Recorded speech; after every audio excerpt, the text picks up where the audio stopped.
Map number 2. It is a KT map choice, and they're taking us to Sky Temple. Of course, all those map bans and picks have been reset. There's standard banning, standard picking going on right now. And as Tetra said, we're going to Sky Temple. Pretty cool choice. And you mentioned it. Good news for TeamNut. They still have a couple of games to redeem themselves.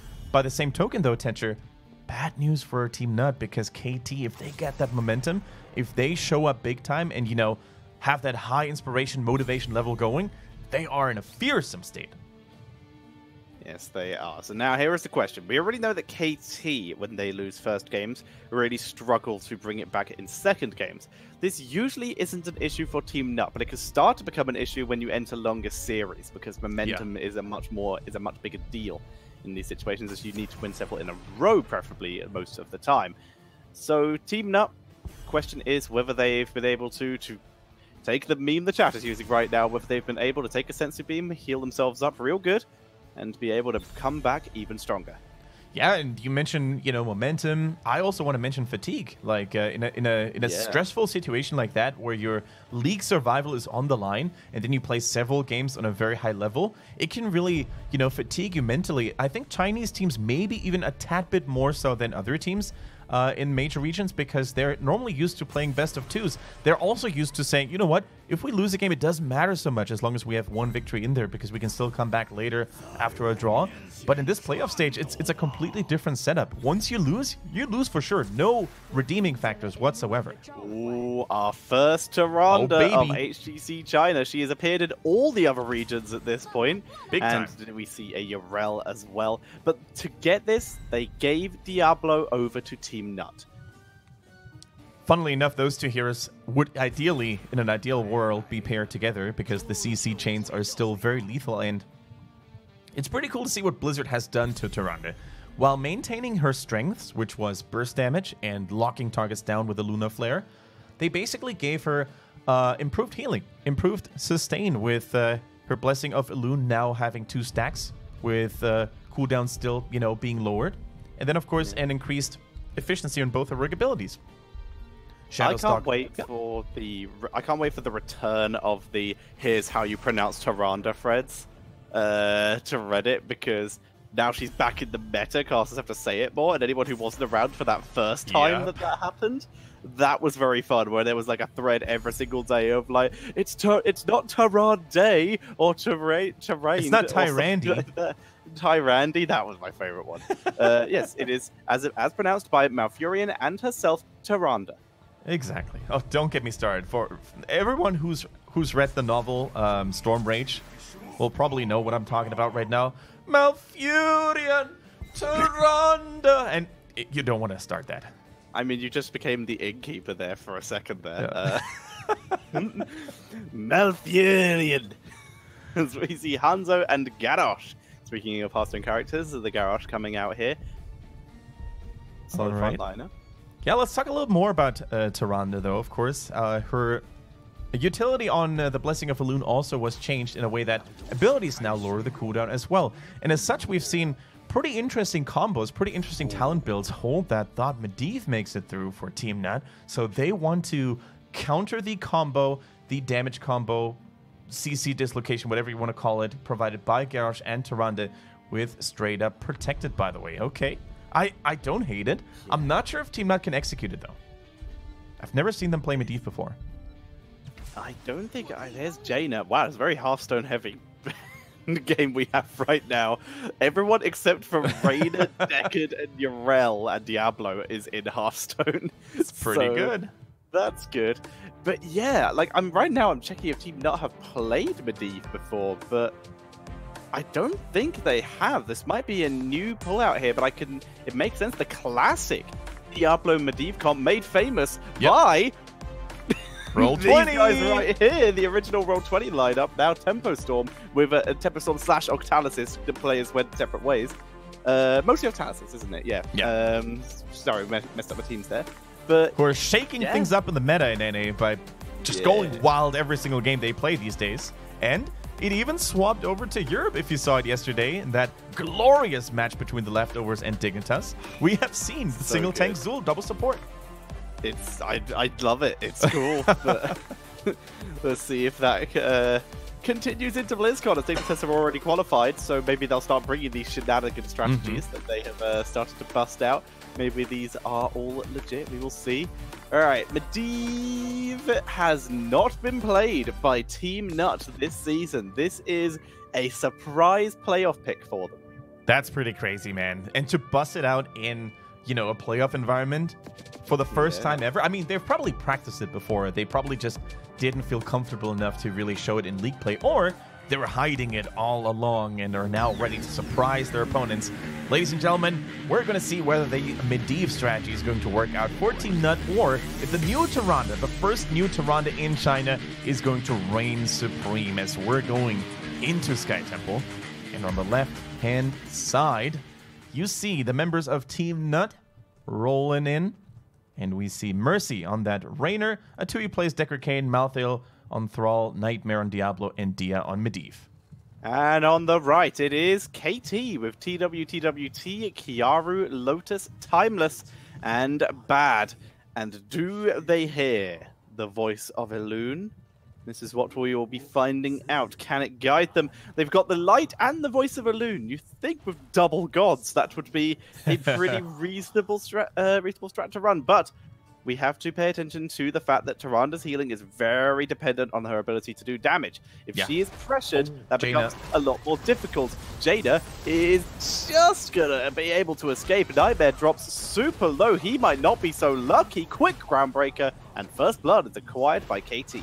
Now, oh my goodness, they're not done just yet. The combo from Garrosh hits Medivh, who gets flung to the left there. I'm not sure if that was planned by Dia, unfortunately. Anyways, yeah. I would love to see a replay because I'm not 100% sure whether Tyrande's heal and especially the Celestial Attunement actually saved Jaina there. I know that Diablo went in, he had the stun locked down.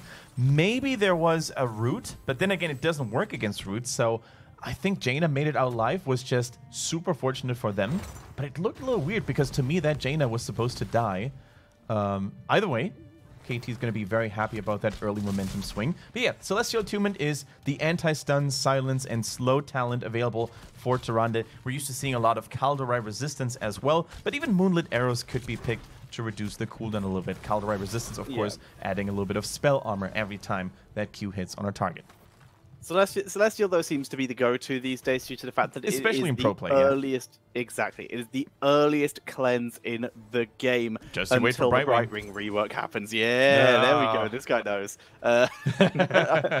Like, I was really paranoid when I heard rumors of a Bright Ring rework, and they've revealed it, and I'm like, you know what? This might be okay. I once again threat the loss of another unstoppable cleanse. Because pre-cleansing, in my opinion, is one of the best things to watch in an esport, and we have very few left. But potential still there. Speaking of potential for a Dia death. No, he's tanking through this time. All right. Looks like Medivh plus Diablo is a little too scary right now for a KT to be willing to face. Now, Mercenary Camp was cleared way faster for KT, so they're going to have a little bit of a push momentum here. Level 4, we see the Lunar Blaze coming in for Tyrande. So up to this point, China is not really deviating, not really shying away from the go-to build that we've seen in other regions as well. Lunar Blaze is a quest town, ladies and gentlemen. It increases the range of Lunar Flare by 50%, which is nice, allows you to shoot your stuns from a safer distance. And of course, it also has a nice stacking damage bonus. The more targets you hit, the more damage you're going to deal. On the other side, though, we are seeing that Raven Familiar coming in for the Medivh and the Wolf Pack for Thrall. Also, actually, taking the risk of the Fight or Flight coming in for Raynor here. So needs to be on point with those activatables, but it makes a lot of sense as the engages of KT are usually quite telegraphed. If you can time them quite well, and also it prevents the follow-up Jaina combo, as Jaina's combo comes in 2 stages. So being able to block at least some of that with that 25 armor could be a pretty big deal. Yeah, I think TeamNut is playing this very safely. They're building their heroes very safely as well. They already have a Medivh, so if they focus on just one target at the same time, it might be a little too hard for them to kill someone. So oftentimes the way you play against Medivh is you apply, you know, pressure on multiple targets so he can't make up his mind as to who he protects. Very true indeed.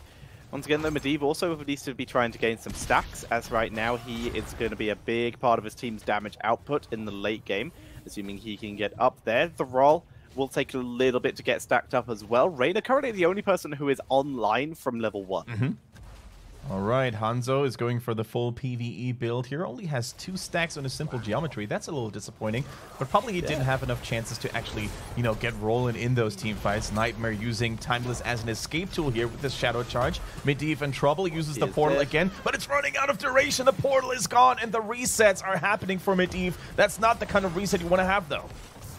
It is not indeed. Down goes the stacks as Timeless will survive as he also gets flipped in. And there's the issue. Reyna wasn't in position. Not everyone of TeamNut is online damage-wise yet and needs to take the time to get those stacks to be so. And until then, you're going to struggle to blow up the tanks of KT. We're going to be seeing Elun's Chosen, which is just a fantastic talent. It's basically Butcher's brand on any chosen ally. So that's pretty effective from your own attacks, which of course plays in with the fact that Tyranda's always supposed to be auto-attacking. I mean, Tyranda's auto attacks don't have the highest attack value, but it's just about the consistent healing. It's about, applying it reliably. The other talents are good too. Sometimes we're used to seeing Mark of Mending. I think it was played in Korea yesterday, which basically applies a little bit of healing on the target that was cursed by your Ranger's Mark or Hunter's Mark, and targets who attack that target will regenerate a little bit of health there as well. But overall, Elun's Chosen a lot more reliable, so have no issues with that. TeamNut begin to move back out onto the map. They are a full level behind at this point. 2 kills to 0. Once again, their slow roll composition starting to struggle against this early game blow-up potential that the Jaina and Tyrande offer. Portal used, but used into the backline. It was more as just a Duke the Garrosh style of play, and it did keep them all alive this time. They went through the portal and halfway through noticed, oh, that's actually not where we want to be in. So nope. We're going to go back right through it and get to safety, especially with level 10 being so close for KT. Of course, you don't want to overstay your welcome. And I'm really curious to see as to which heroic ability we're going to see here for Tyrande. We've seen both heroic abilities in pro play. Starfall, of course, has a big advantage in terms of, applying cooldown reduction on your Blessing of Elune with every Starfall tick that hits. But Shadowstalk, of course, offers so much as well. Hanzo helping with the boss. Not the best angle for those arrows there, so gets it in, not actually helping that much. Medivh sees it, but once again, level 10 is available for KT. There's going to be no chance of interrupting this. So as such, it goes over, but Atui steps way too far forward. There's the portal. Luckily, the Trollnado does not troll him with Dia. He may have just given his life for this. He does, and rip stacks again. Yeah, these are just misplays that you cannot afford to have at this level in the playoffs, right? I mean, you could basically almost predict that your opponents were doing the boss in the first place because they had the level 10 lead. There was only the boss left as an objective right now. The taunt even goes through, but Diablo takes no damage from the puny attacks of Tyrande. But here comes Jaina as a reinforcements. Has that soul shield though, so will be protected more than enough against the Jaina abilities. Here, my friend, let me taunt you under your own fort, and maybe I'll kill you. Not this time, but the attempt was there. But finally, level 10s are online for TeamNut. We have the Lightning Breath for that Reyna ace in the hole. We have the Polybomb. Could give them the potential they need, especially with that Lightning Breath slow as the setup, and the Sundering to maybe group up enemies. Deckard has not chosen yet. He is on the way, as is Thrall. Thrall is actually going to find Yarel in that middle jungle area, so they're going to duel each other for a bit. But Reyna and Deckard still holding their level 10s for the moment. Looks Nightmare like does not want to be here. Here we go. Diablo going in here, gets protected by the Medivh immediately. Garrosh in a good position, but the flaming breaths of the lightning breath come through. 4-man arrow, though. Polybomb gets a decent amount of disruption onto Kiaru. Jaina with a lovely flank, doing some good damage. Water Elemental gets confused, and a quick knockback from Reyna is to disengage. But with that 2-man root, unlucky to turn it around. Here comes Thrall. There's the double root. Sundering needs to be aimed correct. Sundering's already been used. Sorry, off to the side. They drop everyone down to low health on both sides. But Kiaru is still the target. Can they get the root? Yes, they can. But the quick stun from the Tyrande is keeping the fight going. Oh my goodness, I was so looking forward to seeing a Sundering there. The angle would have been perfect, but of course, as you said, it was on cooldown there. However, Jaina locks down the kill onto Thrall in BFA. She would be very happy to actually do just that. For now, Kiaru maintaining control over that temple in the bottom. 6.8k damage, by the way, on Bat, so he doesn't have access to that frost, to that ice block just yet. But yeah, good healing value actually coming in from Tyrande. And at level 13, we see a cool talent as well, the Quickening Blessing, which is a movement speed increase on the target that received the healing. And just imagine movement speeds onto Garrosh. Super cool to see.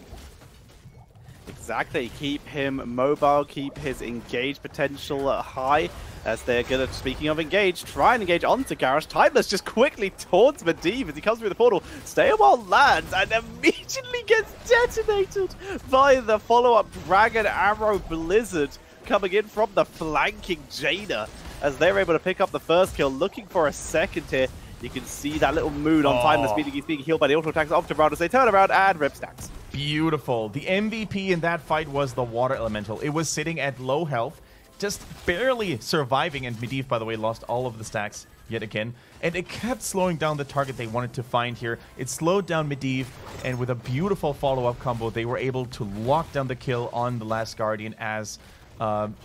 they really want to, because Medivh, after almost 10 minutes into the game, I think he's died 3 times already. And we mentioned this lockdown onto Raynor. He gets popped into pieces there as well. That is a terrible timing for Raynor to die here. They keep giving them the numbers advantage. Urel is about to rotate up top. That tower line is no more. I think KT could have actually pushed that push a little further here. They do still have a talent advantage and a numbers advantage, but they decide to play slowly, and there's no need to actually risk anything here, right? They can just wait for the next temples to arrive and snowball from there, keep their tremendous lead. So I'm cool with that call. But now then, as all heroics are back off cooldown, level 13 about to be hit for TeamNut, level 16 about to be hit for KT. The Nuts are having issues, and they have their backs up against the wall right now, but they have the tools to make it happen. They just need to get a fight on their terms. But that might be happening sooner than we think, as Empower Timeless comes on. Timeless just walking in there like an absolute juggernaut. He's not afraid of anything right now. With a 3-level lead, he is one tanky orc to take down. And of course, with the rest of his teammates right behind him, that should be a safe thing to do. And this is probably the worst case scenario right now for TeamNut. Both temples are so far separate that there's absolutely no way they can, prevent either of those temples, or one of those temples at least, from firing. They're probably just going to take control over that top lane. But even that takes so long. They're not safe around here. They're not safe anymore in this map. Wherever they see an enemy hero, they're just going to have to run away with a 3-level disadvantage. Right now, we see the key already going down from those bottom shots. Like you said, they need to make something happen. They're just bleeding out at the moment, and they need to put some pressure onto the wound, even if it's not to actually cure the thing that caused it. But they need to do something. Dia really needs to be careful where he's at. Miscommunication there a little bit. I think Nightmare did want to go in, but Dia was already expecting the engage to happen. That Dragon's Arrow missing, unfortunately, there for Lotus, but Timeless in the thick of things. The Shadowstalk comes in here. Good cloak for now. Can they find a target, though, Timeless? Sundering is a disengaged tool. Polybomb. Dia might have killed himself there with that Polybomb. He's already used Portal, so we'll just get bopped by Kiaru.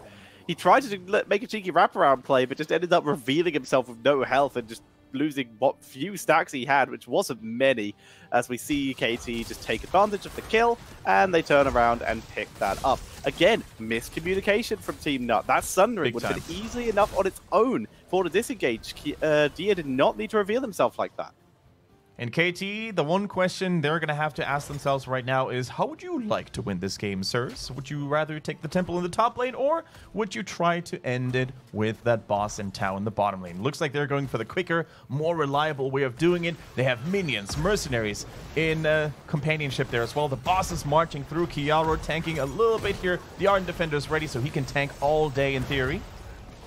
Timer's dropping low, though. Hyperion, Lightning Breath, probably last-ditch effort. Stop Lightning Breathing the Ardent Defender, as we see Malthael turning around, dropping a little zap. Kiaru's gonna get detonated here, and that's gonna give them a chance to turn around and start battering this boss.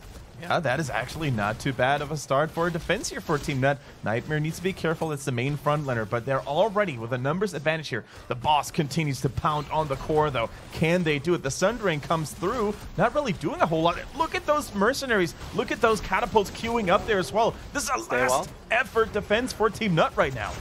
38%, 36% on the core. Medivh is actually being a fantastic distraction for once. Here comes a beautiful Lunar Blaze, though, with the Blizzard, dropping everyone down low. But the Catapults and the Siege Giants need to be the priority. You need to stop the things that will kill the core. The shield is starting to recharge. Nightmare is going so deep and gets sniped, but Diablo goes down as well. He does not have enough souls. Tyrande is still alive and healing. As we see Tyrande, like you said, just wrecking from the backline with the help of Timeless and Lotus there as they turn back. There comes a round. stun. Another beautiful Lunar Flare. Malthael in full retreat. The shield has recharged though, and they killed off the Siege Giants and the Catapults.